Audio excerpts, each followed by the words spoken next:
The Valdran Empire had ruled the Orion, arm of the galaxy, for 3,000 years, and their warships were massive constructs of living metal and plasma weaponry that had crushed 47 civilizations into submission. When their scouts discovered Earth, a small blue world on the edge of explored space, the Valdran High Command barely gave humanity a second thought because they saw humans as just another primitive species waiting to be conquered. Admiral Kyle Harrison stood on the bridge of the Earth Defense Fleet flagship called the Resolute, and he watched the holographic display as the Valdran Armada materialized at the edge of the solar system. 300 warships appeared, and each one dwarfed Earth's largest vessels by a factor of 10, which made the human fleet look like toys in comparison. Commander Lisa Morgan stepped beside Kyle, and her expression was tight with worry as she spoke. "Sir, we are receiving their transmission now, and it is coming through on all frequencies at once." The hologram flickered, and a towering figure appeared before them wearing ceremonial armor that seemed to pulse with its own strange light. The Valdran commander had an angular face that looked almost reptilian, and his eyes glowed with an amber color that seemed to burn with superiority and contempt for those he considered beneath him. Primitive species of the third planet, the alien's voice translated through their systems, and it was dripping with condescension that made every human on the bridge clench their fists in anger. "I am War Prince Zethron of the Valdran Empire, and your world has been chosen for annexation into our glorious domain.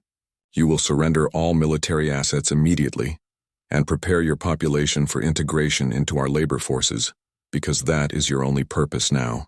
You have 12 of your planetary rotations to comply with our demands, and resistance will be met with complete extermination of your species." The transmission ended abruptly, and the bridge fell into a heavy silence as everyone processed what they had just heard. Kyle felt the eyes of his bridge crew on him, and he knew that his response in this moment would set the tone for everything that followed. "What are your orders, sir?" Lisa asked quietly, and her voice was steady, despite the fear that everyone was feeling deep in their bones. Kyle straightened his uniform, and his jaw was set with determination as he spoke. "Open a channel to all fleet commanders across the system, because it is time to show these arrogant aliens what humanity is truly made of when we are pushed into a corner." Within hours, the United Earth Council convened in an emergency session, and President Nathan Clark appeared on screens. Across the planet, with his face grave but determined, "Citizens of Earth," he began, and his voice carried to every corner of the world. "We face an enemy that sees us as beneath them, as primitives to be enslaved or destroyed without a second thought.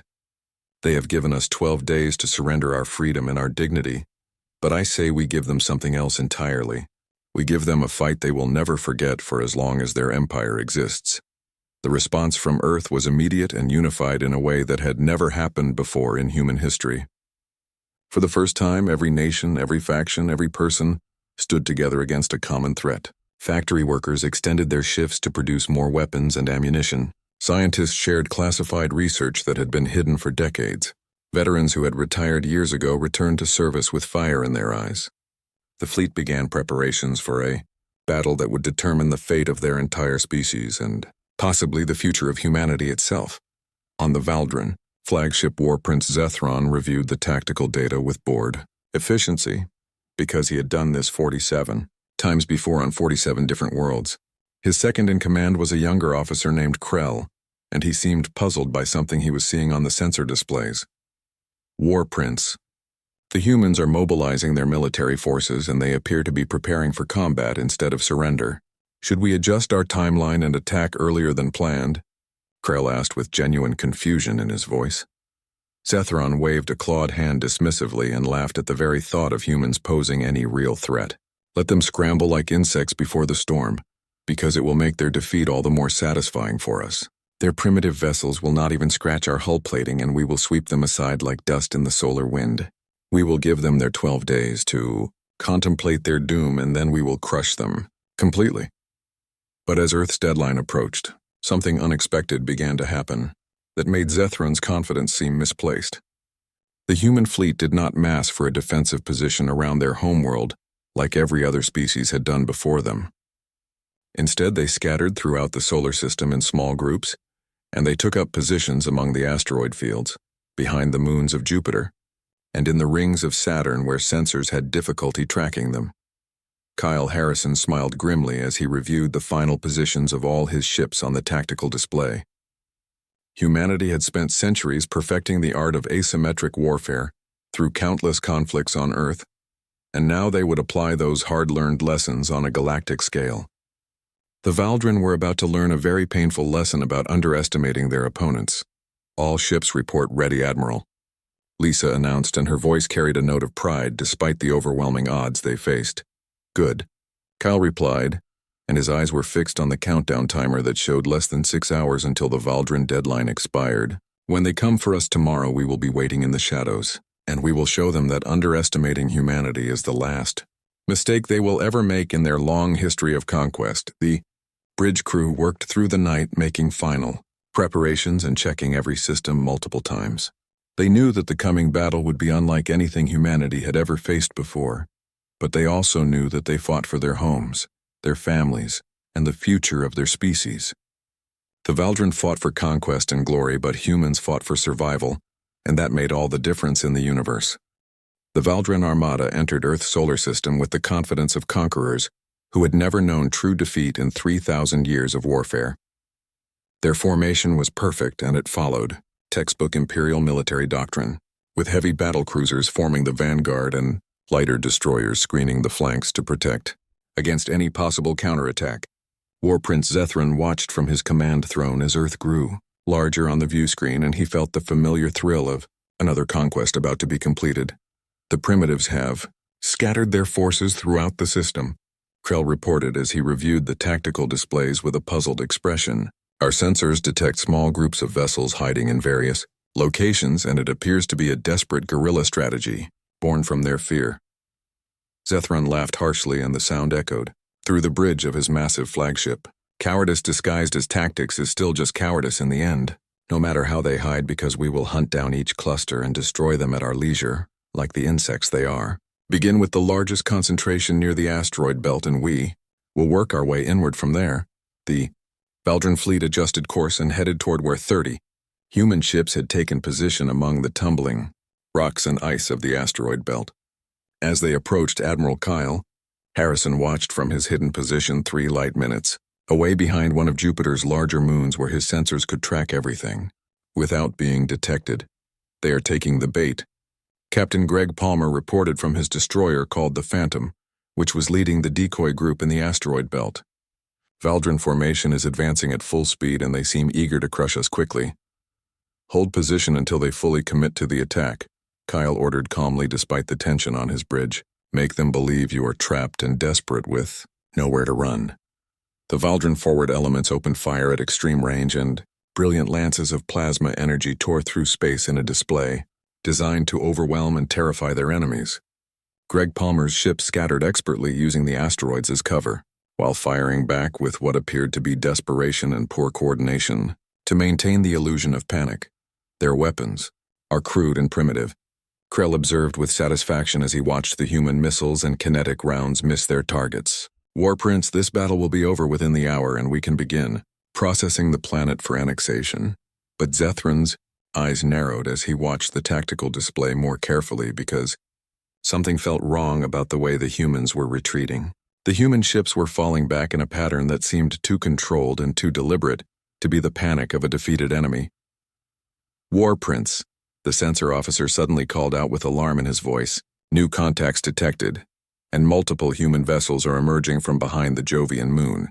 They are moving at incredible speed and heading straight for our flank." Kyle's trap had sprung perfectly according to plan. While the Valdrin fleet had extended itself chasing the decoy force, 60 human ships burst from concealment with their engines burning at maximum thrust. They dove straight into the exposed flank of the alien formation like a spear aimed at the heart of their enemy. What happened next shocked the Valdrin to their very core. The human missiles were not conventional weapons like they had expected. They were nuclear-pumped laser warheads, which was a weapon the Valdrin had never encountered in all their centuries of conquest. Earth scientists had taken old Cold War technology from the 20th century and refined it for space combat with devastating results. As each missile detonated, it channeled the energy of a nuclear explosion into a brief but incredibly powerful X-ray laser beam. The first wave struck a Valdrin heavy cruiser directly, Amidships and its energy shields, which were designed to deflect plasma and particle beams, proved completely useless against the focused radiation. The beams punched through hull plating like paper, igniting internal systems and vaporizing crew members in microseconds. Impossible. Zethran roared, and he gripped his throne tightly as his flagship rocked from near misses that made the whole ship shudder. Deploy countermeasures immediately, and all ships form defensive formation to protect our flanks. But the humans were not finished with their attack yet. While the Valdran fleet scrambled to adjust to this new threat, Greg Palmer's decoy force reversed course and attacked from the opposite direction. Hidden among the asteroids had been weapons platforms that were automated systems loaded with kinetic kill vehicles, which were simple tungsten rods accelerated to a significant fraction of light speed, a Valdran destroyer that was trying to turn its shields toward. The new threat took 3 kinetic rounds directly amidships. The impact was catastrophic beyond anything the Valdran had prepared for. At such velocities, the projectiles released energy equivalent to tactical nuclear weapons, and the destroyer broke apart like a toy, its hull splitting and exploding in a brilliant flash. "Damage report now," Zethran demanded, and his voice had lost all its earlier arrogance. 7 ships destroyed completely and 15 heavily damaged with multiple systems failures. Krell replied, and his voice was shaking with disbelief. "War Prince, the humans are using tactics we have never encountered before in any of our campaigns. Their weapons exploit gaps in our defensive systems that we did not know existed." On the Resolute, Kyle watched the battle unfold on his displays with grim satisfaction that came from seeing his plan work perfectly. "All units begin Phase 2 withdrawal immediately and do not give them a chance to regroup or analyze our tactics." The human fleet disengaged as quickly as they had attacked, and they vanished back into the outer system like ghosts, disappearing into shadows. The Valdran attempted pursuit, but found only empty space and more hidden weapons, platforms that forced them to slow their advance or risk more casualties. Zethran stared at the casualty reports in complete disbelief, because nothing like this had ever happened before. In a single engagement lasting less than an hour, the primitive humans had destroyed 7 of his ships and damaged 15 more with unknown casualties among his crew. It was unthinkable, and it went against everything he knew about warfare and conquest. "Recall all forces immediately," he said slowly, and his voice had lost all its commanding power. "We need to reassess these humans because they are far more dangerous than we anticipated. Send for reinforcements from the nearest sector base." As the Valdran fleet regrouped and licked its wounds, communications officers across the Empire began receiving reports about the battle. Word spread quickly through military channels, and soon every Valdran commander knew what had happened. For the first time in 3,000 years of unbroken conquest, the mighty Valdran Empire had been bloodied by a species they had dismissed as primitives who should have surrendered without a fight. Kyle Harrison allowed himself a small smile as he watched the enemy retreat to a safer distance. "This is just the beginning," he told Lisa Morgan quietly. "We have gotten their attention and shown them we can hurt them. Now comes the hard part, because they will come back stronger, and we need to be ready." The Valdran Empire did not forgive, and it certainly did not forget any defeat, no matter how small. Within 1 week, War Prince Zethran received massive reinforcements from the core systems. Another 200 ships arrived, along with a new commander named High Admiral Draken, who had crushed rebellions on a dozen worlds and never lost a single campaign in his entire military career. Draken reviewed the battle reports with cold precision and careful analysis of every detail. Unlike Zethran, he showed no contempt for humanity, but only a calculating respect that made him far more dangerous than any arrogant commander. "The humans are clever warriors," Draken acknowledged during the strategy session with his officers. "They use unconventional weapons and asymmetric tactics that exploit our standard doctrines. But cleverness can only take them so far against superior numbers, and we will adapt to their methods."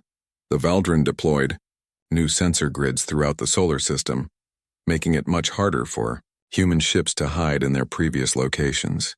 They modified their shield harmonics to better resist nuclear radiation and X-ray wavelengths. They began moving in tighter formations that could not be flanked as easily as before, and they implemented new communication protocols to respond faster to ambushes. Admiral Kyle Harrison watched the Valdran adaptation with growing concern from his command center. "They are learning from their mistakes faster than we hoped," he told his senior officers during a secure conference call. The holographic faces of Earth's remaining fleet commanders floated around his tactical table, and every face showed the strain of constant combat. We hurt them badly in the first battle, but they have got the numbers to replace their losses, said Captain Greg Palmer, whose destroyer had taken damage in 3 separate skirmishes over the past week.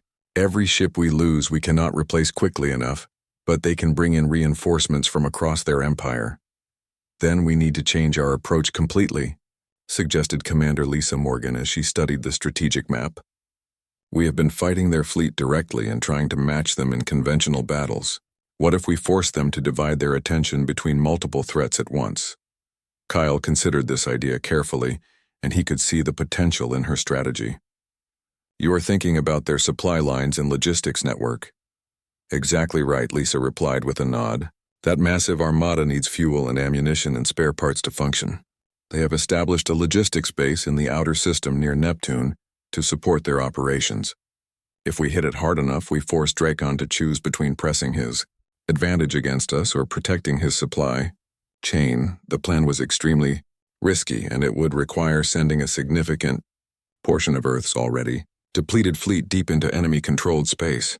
But the alternative was a slow war of attrition that humanity simply could not win against an empire with unlimited resources. We will do it, Kyle decided after a long moment of thought. But we need to make Dracon believe we are somewhere else entirely when we launch the actual strike against his base. The operation launched 3 days later with careful coordination. Admiral Kyle personally led 15 ships on a loud and very visible raid against a Valdran mining operation on one of Jupiter's moons. It was a diversionary attack designed to draw attention and make the enemy commit forces to stopping them. Meanwhile, Captain Greg Palmer commanded 40 ships on a silent approach toward the Valdran logistics base orbiting Neptune. They traveled with engines at minimum power, and they coasted through the dark reaches of space. Their hulls were cooled to match the background temperature of space itself, making them nearly invisible to most sensor systems. High Admiral Dracon took the bait exactly as Kyle had hoped. He dispatched 100 ships to intercept Kyle's raiding force, because he was confident that he had finally cornered the slippery human admiral. The battle near Jupiter was fierce, and Kyle's ships fought a running engagement while trading shots and retreating deeper into the massive planet's gravity well. On the far side of the solar system, Greg Palmer's strike force reached weapons range of the Valdran supply base without being detected. It was a massive facility that consisted of fuel refineries and ammunition, depots and repair facilities, all defended by 30 warships that had not expected any threat this deep in Valdran-controlled space, all ships weapons free. Greg ordered calmly despite his racing heart. Hit them with everything we have saved for this moment. The attack was absolutely devastating in its precision and fury. Earth's fleet had saved their most powerful weapons specifically for this critical moment. Antimatter missiles flew alongside. Experimental directed energy weapons and swarms of autonomous attack drones descended on the base like angry hornets. The Valdran defenders fought back desperately, but they were caught completely off guard by the sudden attack. Fuel tanks exploded in brilliant flashes that lit up the darkness. Ammunition magazines detonated in massive chain reactions that tore through multiple sections. Within 1 hour, the logistics base was nothing more than a spreading cloud of debris and wreckage. Greg did not wait to celebrate their victory. All ships emergency acceleration immediately, and get us out of here before their main fleet can respond to our position. When High Admiral Dracon learned of the attack on his supply base, his usual composure finally cracked. How did they do this, he demanded of his officers. How did they bypass all our sensors and strike at our most protected facility? The answer became painfully clear as his analysts reviewed all the sensor data from the attack.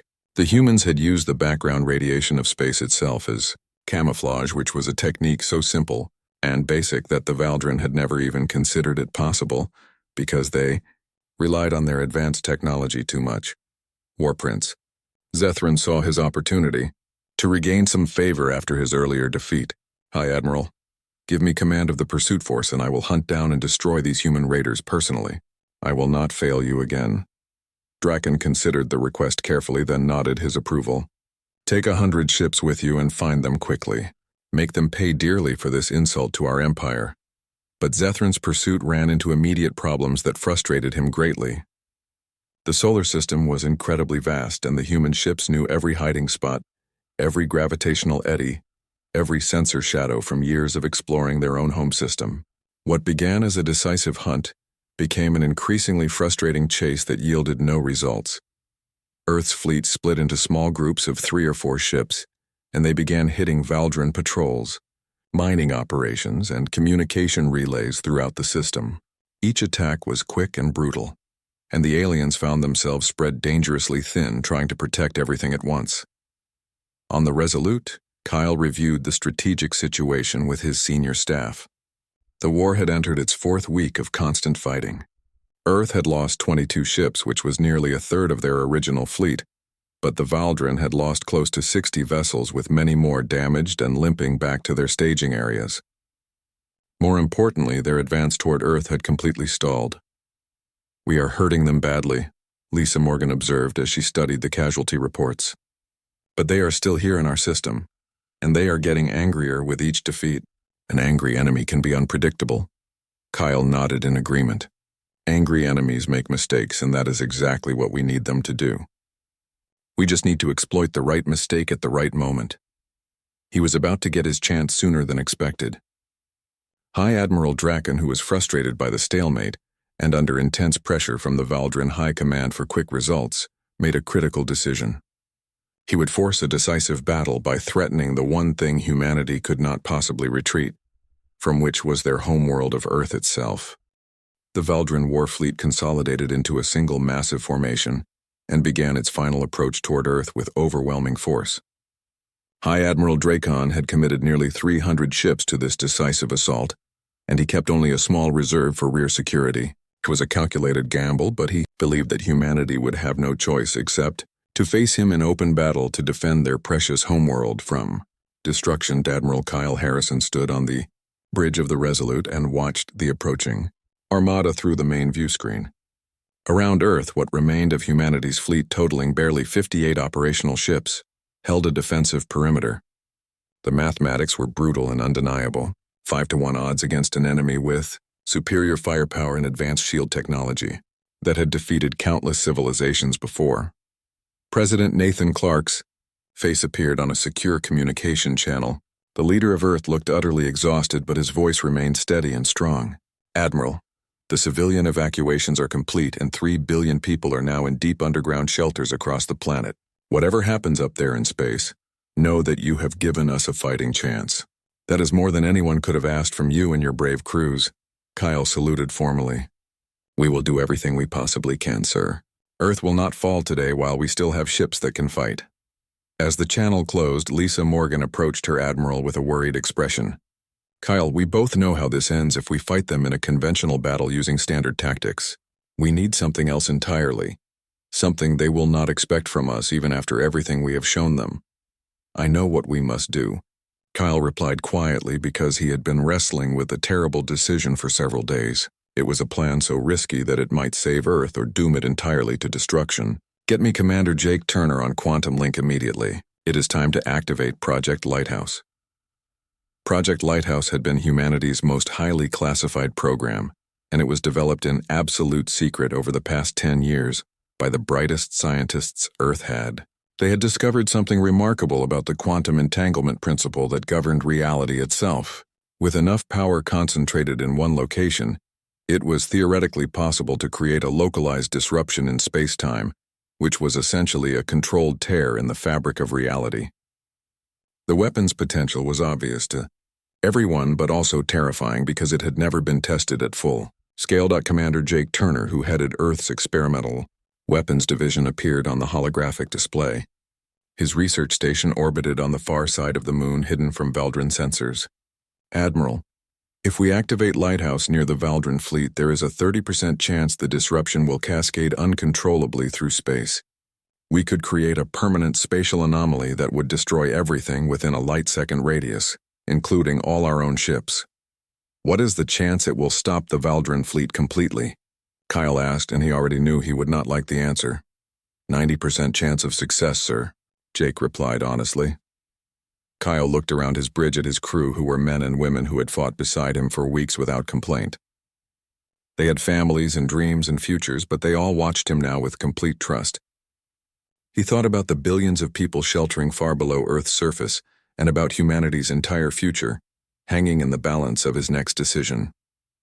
"Prepare Lighthouse for activation on my command," he ordered firmly. "We will draw the Valdren fleet to the activation point ourselves. If we are going to roll the dice with fate itself, then we will make absolutely sure it counts." The plan came together with desperate speed.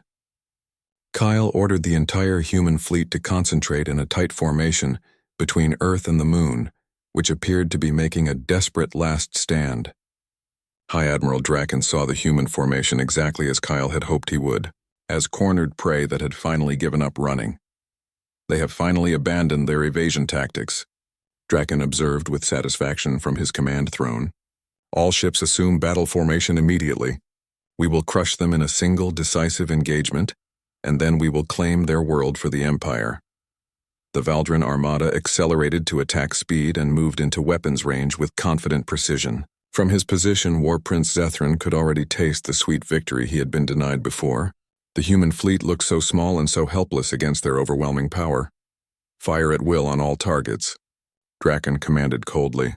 The space between the two fleets suddenly lit up with plasma bolts and missiles and energy beams of every type. The human ships scattered in apparent panic while firing back desperately, but they were clearly being driven back toward the Moon under the relentless pressure. Kyle's formation appeared to be collapsing completely under the sustained assault. "They are retreating in disorder," Zethran shouted with excitement. "Press the attack harder and do not let a single one escape our grasp." The Valdren fleet pursued aggressively and closed to point-blank range, eager to finish this battle. They did not notice the strange energy readings coming from the hidden research station on the far side of the Moon. They did not detect the massive power buildup that was occurring in the experimental facility there now, Kyle ordered sharply. "All ships emergency burn at maximum thrust and get clear of the kill zone." The human fleet suddenly broke formation completely, and every single ship fired their engines at absolute maximum thrust. They raced away from the Valdren Armada at carefully calculated angles designed to give them the best possible escape vector from what was coming.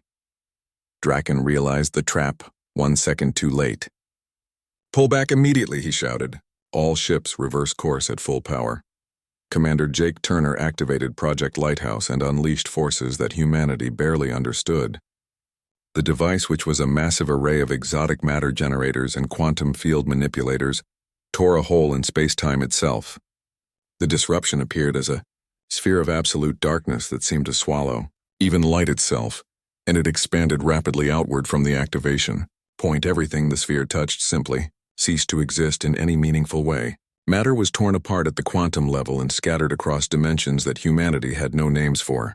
The leading edge of the Valdren fleet had no time to react to the impossible. 40 ships vanished in the first 3 seconds as if they had never existed at all. The remaining vessels tried desperately to flee, but the disruption pulled at them like an invisible, gravitational well that nothing could escape.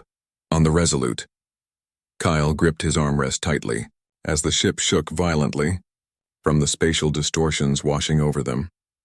"Report status immediately," he called out. "The disruption is holding stable," Lisa called back as she read her instruments frantically. "No cascade effect detected, and it is collapsing in on itself exactly like the computer models predicted it would."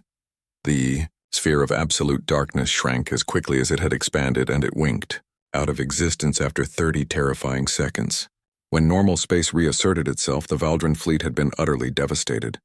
Over 100 ships were simply gone without a trace. Another 50 were heavily damaged, with their systems completely scrambled by the quantum disruptions they had experienced. High Admiral Draken stared at his view screen in absolute horror. His mighty armada had been cut in half by a weapon he could not even begin to comprehend. For the first time in his long and distinguished military career, he felt something completely unfamiliar coursing through him, and that feeling was pure fear. "Hi, Admiral. What are your orders?" Krell asked, and his voice was barely more than a whisper.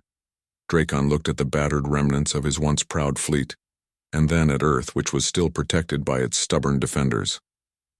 The humans were battered too and barely hanging on, but they had not broken despite everything. Against every expectation and all logic, they had held their ground.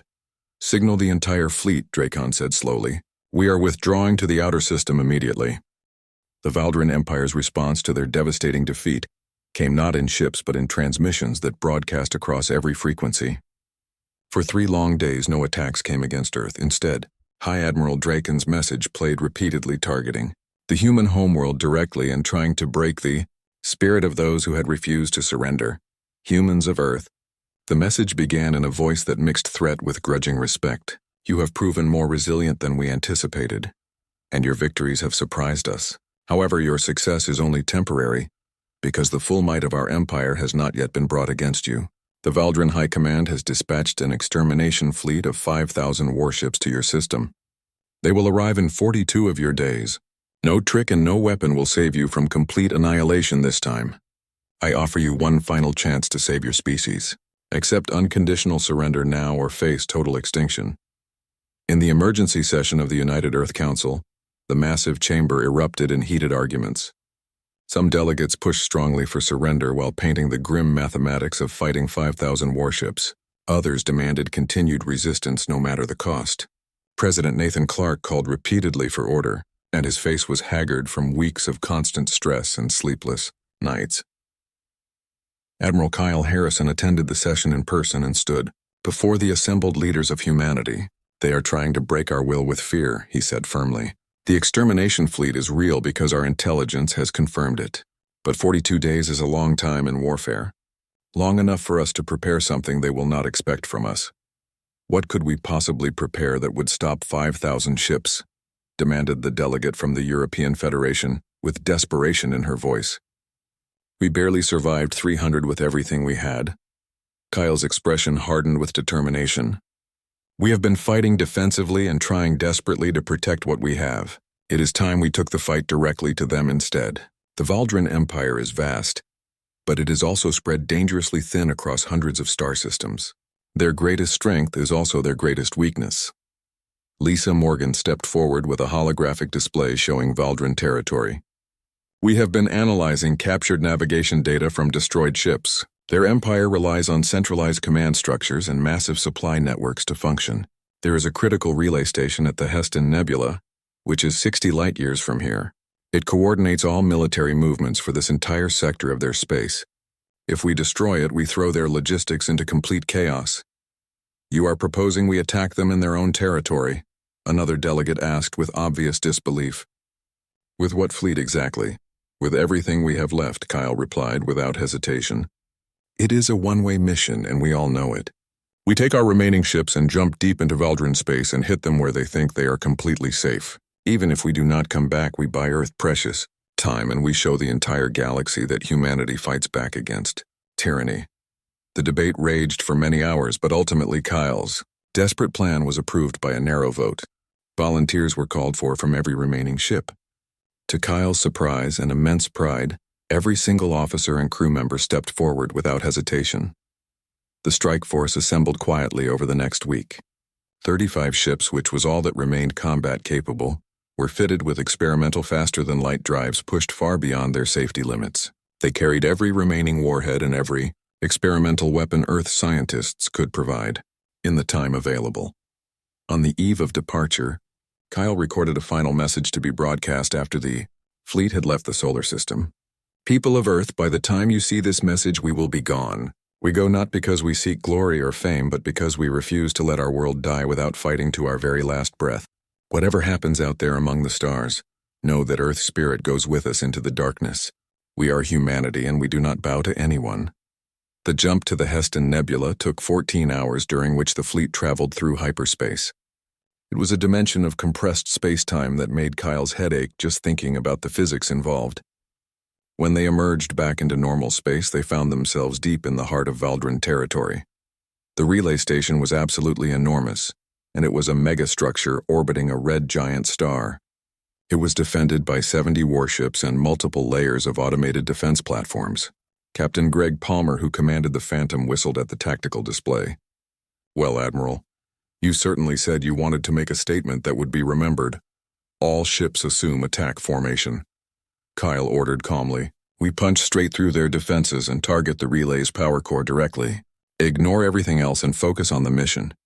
The battle was immediate and incredibly brutal from the first second. Valdrin defenders, who were completely shocked by the sudden appearance of human ships so deep in their territory, scrambled desperately to respond. But Earth's fleet moved with the fierce desperation of people who had absolutely nothing left to lose.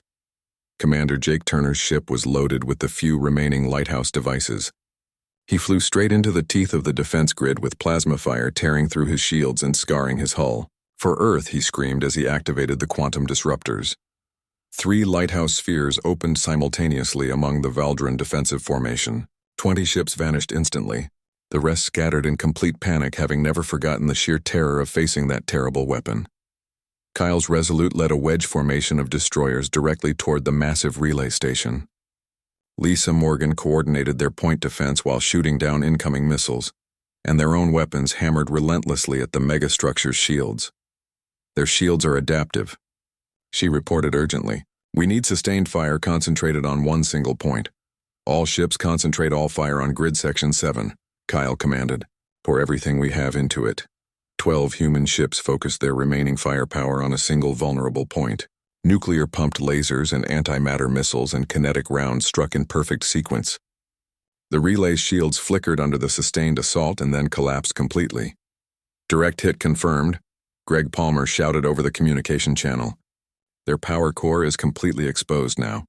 Captain Holly Jensen was piloting the heavy cruiser called Defiant, and she saw her opportunity. Her ship was already crippled with engines failing, and half her crew dead. She pointed her bow directly at the relay's exposed core. "Admiral, it has been an honor to serve with you, Jensen." "No," Kyle began, but she had already cut all communications.